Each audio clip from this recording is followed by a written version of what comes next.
പ്രണയമാകുമ്പോൾ അല്പസ്വല്പം പൈങ്കിലേക്ക് ആവണം, എന്നാലേ അതിനൊരു ഗുമ്മുള്ളൂ.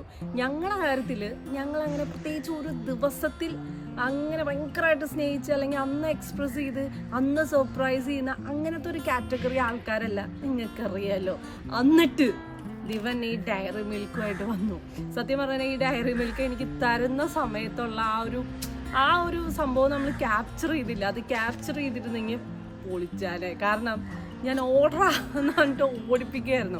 പക്ഷെ ഇത് കൊണ്ടുവന്നതിൻ്റെ മെയിൻ റീസൺ എന്ന് വെച്ച് കഴിഞ്ഞാൽ നമുക്ക് ഈ പാക്ക് കണ്ടപ്പോഴത്തേനും ഇത് അൺബോക്സ് ചെയ്യണം, അല്ലെങ്കിൽ ഇതെങ്ങനെയായിരിക്കും ഈ സാധനം എന്ന് കാണാൻ ഇവനൊരു ക്യൂരിയോസിറ്റി, അവനത് പറഞ്ഞപ്പോൾ എനിക്കൊരു ക്യൂരിയോസിറ്റി.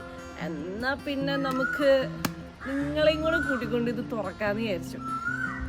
അപ്പം നമുക്ക് തുറക്കാം. Dairy Milk Silk you are so special എന്നൊക്കെ എനിക്കത് ഭയങ്കര ഇഷ്ടമായി. ഇനി ഇതിൻ്റെ ഇടയിൽ ഇവിടെ ഒരു നോട്ട് വെക്കുന്ന സ്ഥലമൊക്കെ ഉണ്ട്. ഇവിടെ ഇവൻ എന്തോ എഴുതിയിട്ടുണ്ട്, സത്യം എനിക്കത് അറിയില്ല, നോക്കട്ടെ.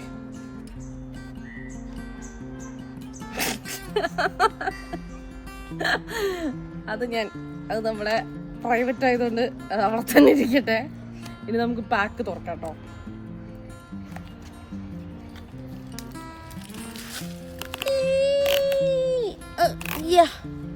ഡയറി മിൽക്ക് കമ്പനിയൊക്കെ ഇത് കണ്ടു കഴിഞ്ഞാൽ നെഞ്ചത്തടിച്ച് കരയും. ഫോട്ടോ ഒക്കെ വയ്ക്കാം.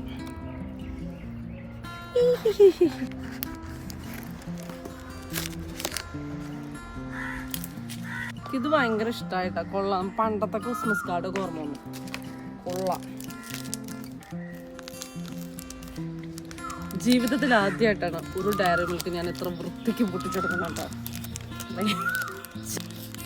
വൃത്തിക്ക് എടുക്കാൻ നോക്കുമ്പോ ഇച്ചിരി പണിയാ. ഈ കവറ് വെട്ടിപ്പൊളിക്കേണ്ടി വരുമോ? ഇല്ല,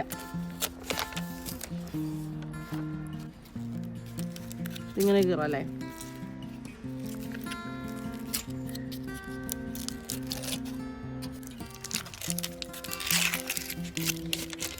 ചന്നം പിന്നം തുണ്ടമാക്കിട്ടാറും